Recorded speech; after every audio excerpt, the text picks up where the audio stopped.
إلا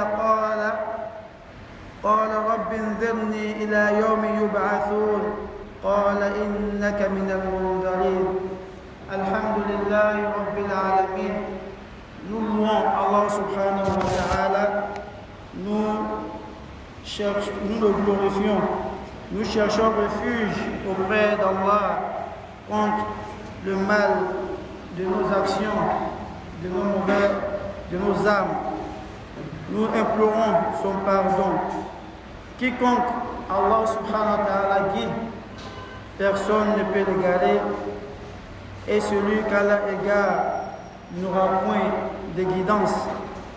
Et j'atteste qu'il n'y a de Dieu méritant d'être adoré, excepté lui, Allah subhanahu wa ta'ala, sans associé.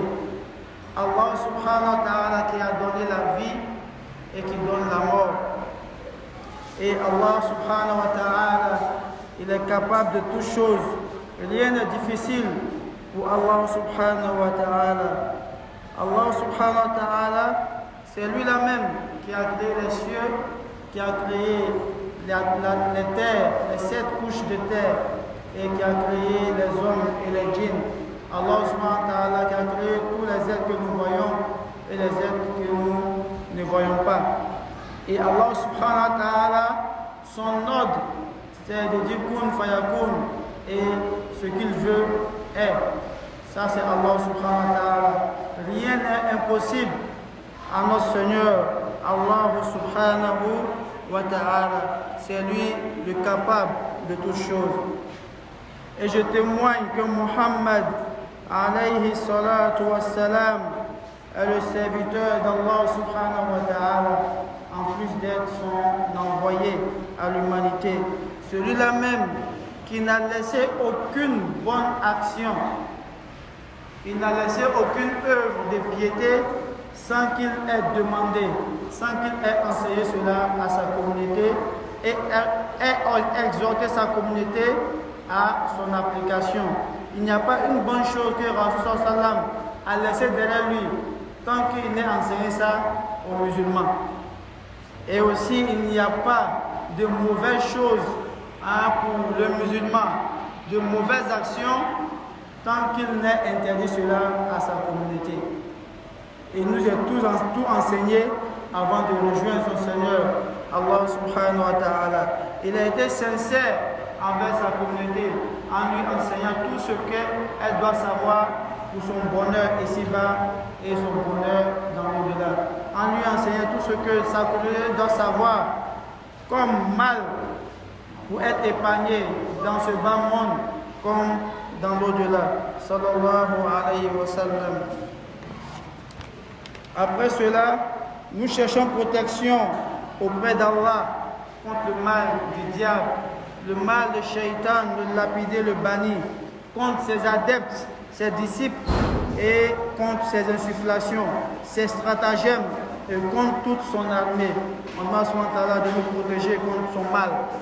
Allah subhanahu wa ta'ala nous dit dans son Coran, il dit Ya ayyuhalladhina amanu, vous qui avez cru, ittaqullah, craignez Allah subhanahu wa ta'ala comme il se doit, haqqa tuqatihi wa la tamutunna illa wa antum muslimun, et ne mourrez qu'en parfaite soumission. Il poursuit pour dire Ya ayyuhan nasu taqu rabbakum, ô vous l'humanité, craignez votre Seigneur, alladhi khalaqakum min nafsin wahida, ce Seigneur-là qui vous a créé à partir d'un seul être, qui est Adam alayhi salam, et de cet être a fait sortir son épouse, et des deux a fait sortir toute l'humanité.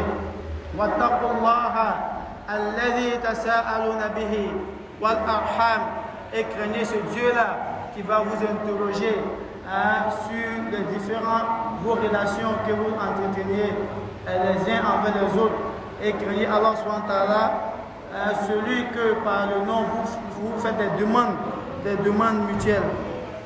Et il poursuit pour dire Ya ayyuhallazina amanu, ô vous qui prétendez à la foi, ittaqullah, ayez peur d'Allah subhanahu wa ta'ala, craignez Allah subhanahu wa ta'ala, wa qulu qawlan sadida, et dites de bonnes paroles, proférez de bonnes paroles, yuslih lakum a'malakum, Allah parfaire vos actions. Il va mettre la perfection dans vos actions. Voyez. اتقوا الله وقولوا قولا سديدا يصلح لكم أعمالكم. Il va parfaire vos actions. ويغفر لكم ذنوبكم. Et il pardonnera vos péchés. ومن يطع الله ورسوله. Celui qui obéit à Allah et obéit à son messager. فقد فاز فوزا عظيما. Celui-là, il aura gagné de la plus grande des réussites. On demande subhanahu de nous faciliter cela. Amma ba'd, notre sermon du jour se porte sur le plus grand ennemi de l'humanité. L'ennemi juré qui nous voit, lui et ses adeptes, d'où nous ne les voyons pas. Notre ennemi, cet ennemi-là, il use de toutes ses forces, il utilise tous ses pouvoirs, lui et puis son armée, parmi les hommes et les djinns, pour faire entrer le maximum de personnes en enfer. Oui, le shaitan fait des efforts pour attrister l'homme dans ce bas monde et dans l'au-delà. Pour attrister l'homme dans ce bas monde et dans l'au-delà. Il n'épargne ni grand ni petit, ni homme ni femme, ni le mécréant ni le croyant, ni le riche ni le pauvre, ni celui qui est en bonne santé, ni le malade. Alhamdulillah. Notre ennemi juré, Allah SWT, il nous a informé dans le Coran. Il dit Inna shaytana lakum adu, fattakhizu aduwa, innama yad'u hizbahu liyakuna min ashabi as-sa'ir. Il dit votre plus grand ennemi, moi Allah je vous ai créé, je connais ce qui est bon pour vous, ce qui est mauvais pour vous. Mais moi Allah je vous dis, ennemi que vous avez, vous les enfants d'Adam, c'est Satan. C'est Shaitan, c'est votre plus grand ennemi. Alors, prenez-le comme ennemi. Il dit ce Satan-là, il appelle ceux qui sont avec lui là, liyakuna min ashabi sa'ir. Les appelle pour qu'ils soient parmi les gens de l'enfer. Satan, son objectif dans cette vie-là, c'est comment est-ce que vous et moi, on va être ses voisins dans l'enfer. Ça, c'est son objectif. Il n'a pas d'autre objectif. Il n'y a pas autre chose. Il n'a pas de travail à faire. Il n'a pas de projet. Non. Son seul projet, tous les enfants d'Adam n'ont qu'à rentrer avec moi en enfer. Mais pourquoi? On va en venir. Donc, ce Satan-là, il n'a pas pitié de l'enfant. Il n'a pas pitié aussi du grand. Même si c'est un enfant, il veut qu'il ne rentre avec lui en enfer. C'est une personne qui a âgé aussi, il veut qu'il rentre avec lui en enfer. Il est malade, Satan veut que tu rentres en enfer. Tu es en bonne santé, Shaitan veut que tu rentres avec lui en enfer. Tu es pauvre, il ne te laisse pas, il veut que tu partes avec lui en enfer. Tu es riche, Satan veut que tu partes avec lui en enfer. Tu es femme, il veut que tu sois parmi les femmes de l'enfer. Tu es homme, il veut que tu sois parmi les hommes de l'enfer. Donc il n'y a pas d'exception. Il ne fait pas la part des choses. C'est l'homme qui a pitié. Non, c'est un enfant, laissez-le. Vous connaissez ses parents. Non, Satan. Du moment que tu es Ibn Adam, tu es descendant de Adam là, lui il va te prendre demain à l'enfer. Or quand tu connais ton ennemi là, tu fais tout pour ne pas être sur son chemin. Ou bien quand vous vous croisez là, tu as de quoi te défendre. Hein? Allah il te dit, on dit, voyez ton ennemi qui est là. Soit on ne se croise pas, soit si on se croise, il y a de quoi me prémunir contre tes stratagèmes, comme ton plan. Mais ce qui est mieux, il faut même pas qu'on se croise. Mais Allah nous dit que c'est notre ennemi. Et il nous fait savoir que Satan, il n'a pas pitié, ni pour le pauvre, ni pour le riche, ni pour le grand, ni pour le malade, ni pour la femme, ni pour l'homme. Son but, c'est que tous soyons en enfer. On doit se de nous préserver contre son mal.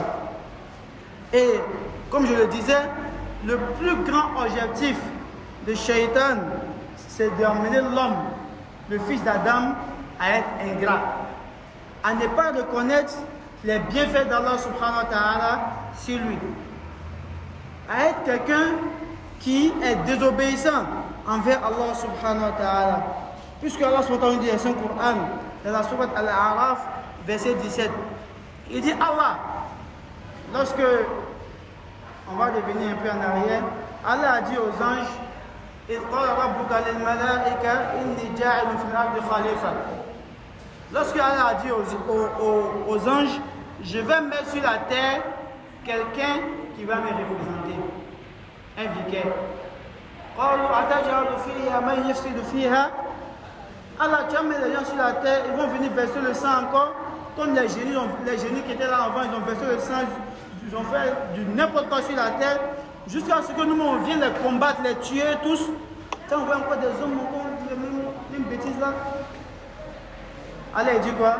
Inni a'lamu ma la ta'lamun. Vous parlez de ce que vous connaissez, mais moi, Allah, je sais ce que vous ne savez pas. Et Allah subhanahu wa ta'ala a créé Adam alayhi salam par sa puissance avec ses deux mains.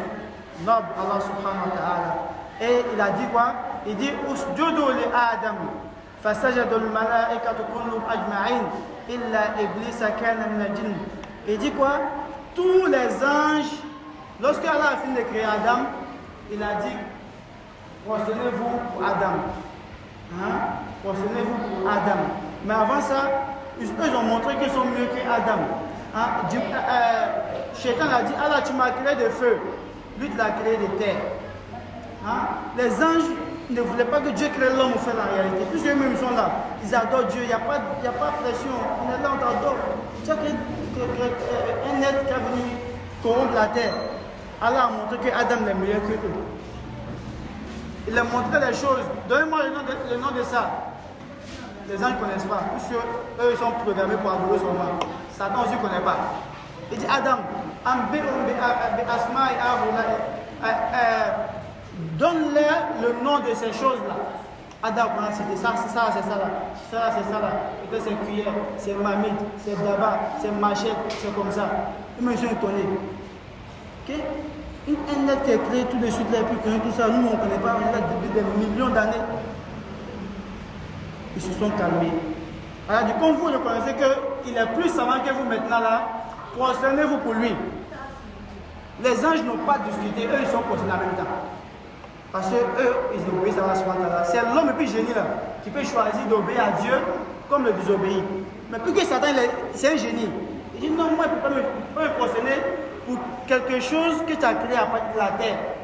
Le feu, pour lui, le feu brûle la terre. Alors quand tu prends Agile, Agile là, tu mets ce feu là, ça s'éteint, non? Ça s'éteint. Mais lui il pense que le feu là, ça brûle la terre. Quand tu mets ça sur le feu là, ça s'éteint. Donc il a mal fait son interprétation. Donc il n'a pas regardé Allah qui l'a créé, mais il a regardé Adam et puis il a refusé de l'obéir à Allah subhanahu wa ta'ala. Allah a dit ok d'accord, je te maudis, je te bannis, sors de mon paradis. Il dit pas un problème. Il y a celle que tu m'as maudit, il y a celle que tu dis de sauter au paradis. Allah m'a dit deux choses. Regardez comment il est bon. Tu me désobéis et te sanctionnes, tu ne demandes pas pardon, et puis tu fais une doléance encore, tu me demandes quelque chose. Ah, il faut demander. Il dit, je veux que tu me gardes. Quand on fera, il ne faut pas me tuer, il faut me garder jusqu'à Yom Al-Kiyama. Ça, n'est pas un problème. Il y a des gars qui n'ont jamais mouru, tu n'as pas tombé malade. Tu vas rester comme ça jusqu'à Yom Al-Kiyama. Ok. Il dit, comme tu as dit ça là, Wallah, il jure par toi, Allah subhanahu wa ta'ala. Aussi, tu n'as qu'ici. Les enfants d'Adam là, aussi, tu n'as qu'ici. Moi, eux, tout le monde est en enfer. Il a demandé à Dieu l'éternité, jusqu'à Yom Al-Kiyama, Dieu l'a donné. Et puis, il prend garant devant Dieu, il jure par Dieu lui-même. Les qualités, il est à la eux tous, ils vont me suivre en enfer là, aussi qu'ici. Elle a dit, il n'y a pas de problème. Mais moi, je sais une seule chose. Ibn Hashem Takatara. Mais moi, tu n'as pas les plans. Il dit quoi? Illa ibadallahi al-mukhlasin. Sauf mes serviteurs qui sont vertueux. Mes serviteurs qui craignent moi, Allah subhanahu wa ta'ala, ils savent que je suis là et j'aime. Et toi, tu es shaitan, tu m'as désobéi. Mais mes serviteurs savent qu'eux doivent m'obéir. Et ils doivent te désobéir parce que tu es l'ennemi. Moi, je vais les informer de cela. Donc eux là, tu ne pourras jamais les atteindre. Et même si tu viens vers eux, moi là, je vais les aider à cause des bonnes actions qu'ils font. Tu ne pourras pas les égarer. Lui-même l'a reconnu ça effectivement, que effectivement ceux-là, je ne peux pas les égarer.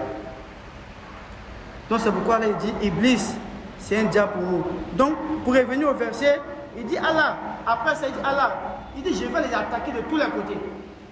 À gauche, à droite, en haut, en bas. De tous les côtés. Dans la santé comme dans la pauvreté. Dans la richesse comme dans la maladie. Dans la force comme dans la faiblesse. Je vais les attrister dans ce bas monde-là. Jusqu'à ce qu'ils désespèrent de Dieu et ils ne seront pas reconnaissants encore. Pour qu'ils partent en enfer. C'est ça qu'il y a là aujourd'hui. On est éprouvé de toutes parts. Turquie, des milliers de morts. En combien de jours? 3 jours. Mais quand tu sors dans ça, mais ton moral est cassé. Tu as dit, mais que Dieu est là. Hein, Italie, voyez-nous dans ce qu'elle est là. Ils ont tout perdu. Hein? Corona est venu avec son épreuve. Tu es malade pendant des années, tu ne guéris pas. Et même quand tu as voulu mourir encore, Satan va venir encore pour te tenter. Tant que ton âme n'est pas tombée là, il est là. Il y a d'autres qui perdent la foi pendant la mort. Il y a d'autres qui perdent la foi dans la maladie. Il y a d'autres qui perdent la foi dans l'épreuve. Il y a d'autres qui perdent la foi dans la richesse. Il y a d'autres qui perdent la foi dans la pauvreté. Ça dit, tout ce que tu vas prendre bien comme mal là, Satan il peut te prendre là. C'est pourquoi il dit quoi? C'est notre ennemi. Déclaré, c'est Dieu qui a dit ça. Or, celui qui nous a créé, il sait ce qui est bon pour nous, ce qui est mauvais pour nous. Donc il dit, Dieu ne va pas les laisser. Je vais les prendre eux tous de tous les côtés. Et puis, tu as trouvé, la plupart d'entre eux là, ils ne seront pas reconnaissants. Ils seront ingrats. Ils vont te désobéir. Ils ne vont pas t'adorer comme se doit. Ils vont prendre des bois comme des dieux. Ils vont prendre des hommes comme des dieux. Ils vont prendre des rivières comme des dieux. Ils vont prendre des morts comme des dieux. Ils vont prendre des animaux comme des dieux, les hindous. Ils vont dire, Allah, tu as un fils. Ils vont faire. Ils vont faire la fornication, ils vont tuer. Ils vont voler, ils vont faire la corruption sur la terre. Moi, c'est mon être. Et puis ils vont faire ça. Ça, c'est la sourate Araf. Donc, on voit en réalité que Shaitan est le premier ennemi de l'humanité. Depuis Allah a créé notre papa Adam alayhi salam. Et cela jusqu'à ce que la terre finisse, jusqu'à ce que notre séjour terrestre prenne fin, Satan les tue derrière nous. Il n'aura pas de répit. Et après cela, le Shaitan veille de toutes ses forces. C'est-à-dire, il ne dort pas. Lui et puis son ami et son groupe, il veille à ce que vous et moi, on soit ignorants des aides de notre Seigneur. Il veille à ce qu'on n'apprenne pas à connaître qui est notre Seigneur Allah subhanahu wa ta'ala. Il nous distrait par les plaisirs de ce bas monde. Il nous distrait par l'argent. Il nous distrait par la femme. Il nous distrait par les enfants. Il nous distrait par la technologie. On peut passer près de 4 heures, on est connecté. Mais on peut faire 30 minutes en train d'apprendre quelque chose dans la religion. Rien. Et même quand on écoute un rappel, on peut faire 5 minutes pour écouter ce rappel-là. Dès qu'on a écouté Bismillah, Alhamdulillah, pop, on zappe. On va vers d'autres choses. Le football, les paris et tout ça. Ça, c'est vrai. C'est un couteau à double tranchant. Soit ça te profite, soit tu mets dedans. Voilà. La technique, soit tu avances avec, tu t'améliores, soit tu te touffes là-dedans.